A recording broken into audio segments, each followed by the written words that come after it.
Hi everybody, this is Greg Day from the Sports Physio blog. I'm chatting to you today by video in my gym gear and a little bit sweaty and a little bit hot, and I'll have to apologise to you for that. The reason I'm doing so and the reason I didn't get tarted up into a t-shirt or a suit on and present a little bit better was I had to get this information out to you as soon as possible.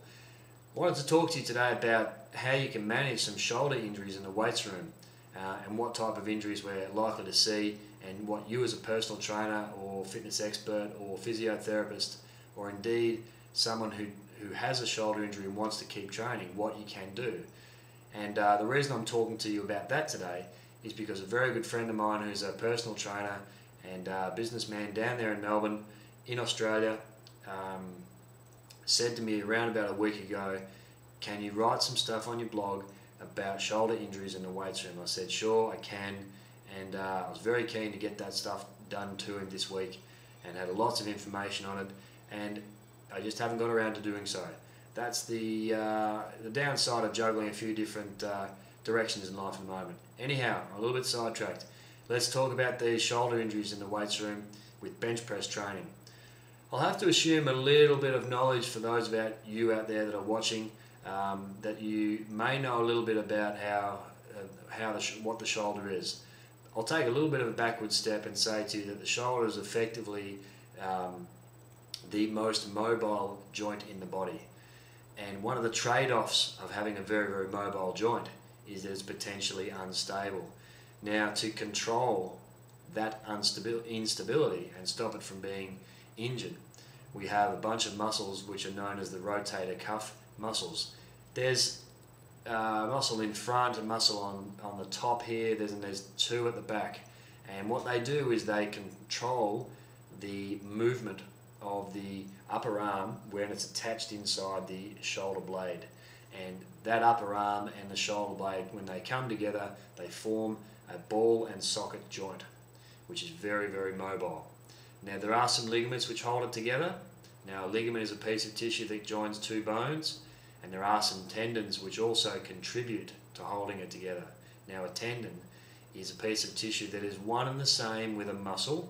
It's just got a slightly different structure to it. And a tendon holds a muscle to a bone. Okay, so we talked about ligaments and tendons.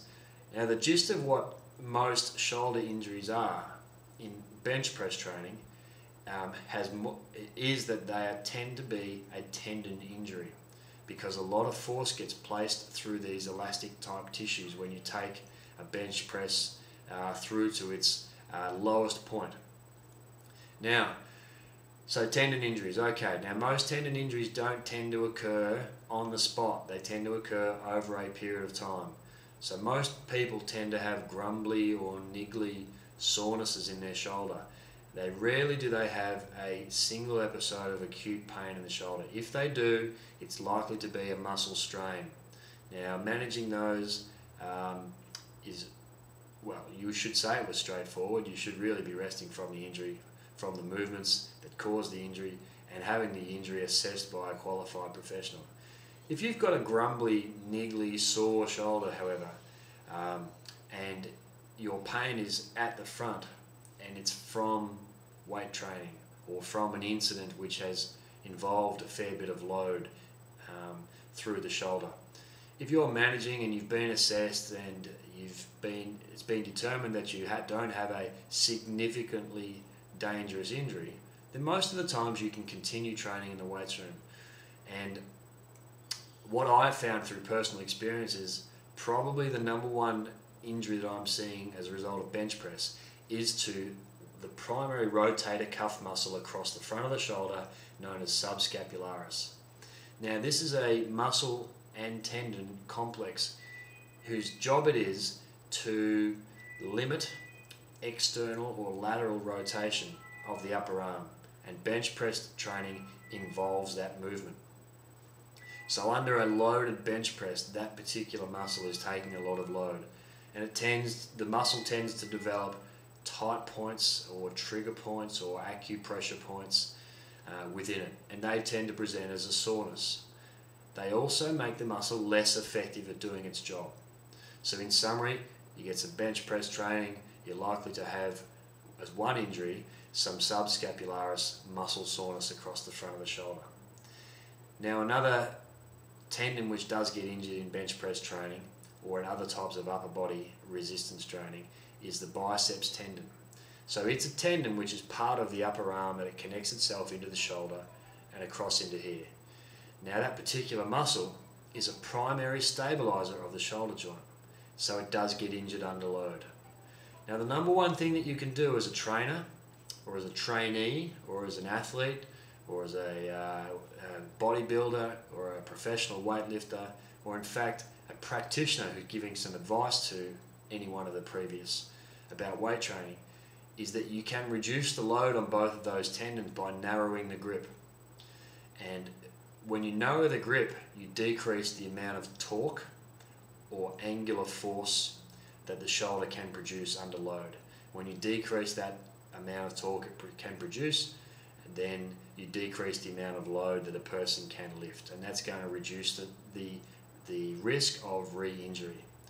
One of the other things that it does if you narrow the grip is that you bring the arms into a situation where they're not really able to get further up into that position. And you can see my arms lifting out to the side here.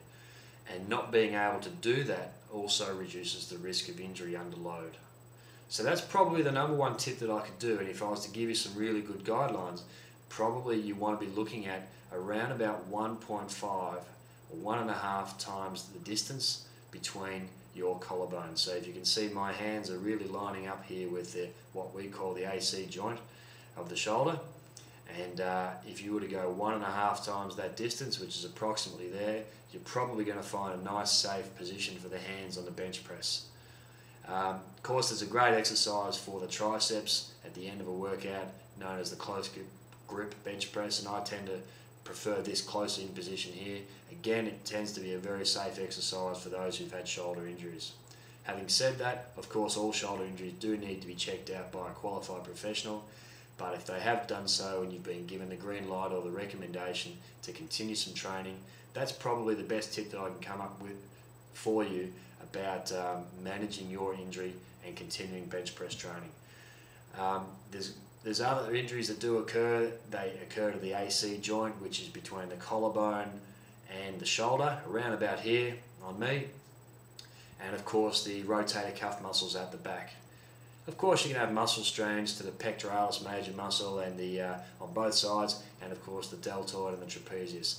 We'll leave that for another session today. I wanted to talk to you about what you can practically do with bench press training, and for those people who do have a shoulder injury. I'd love to hear your feedback. Anyone who disagrees or agrees, appreciate the feedback, and I'd also love to hear some further requests. More than happy to continue talking about the shoulder injuries in the weights room and talk about those other injuries and what you can do for them in managing them in the gym, and of course any other injuries that you'd love for me to talk about. So watch out for the blog. I'll try to get some information down shortly to you, Billy, and on paper or on the blog. So that's www.gregdea.com, and that's the Sports Physio blog. So until next time, keep well and stay fit.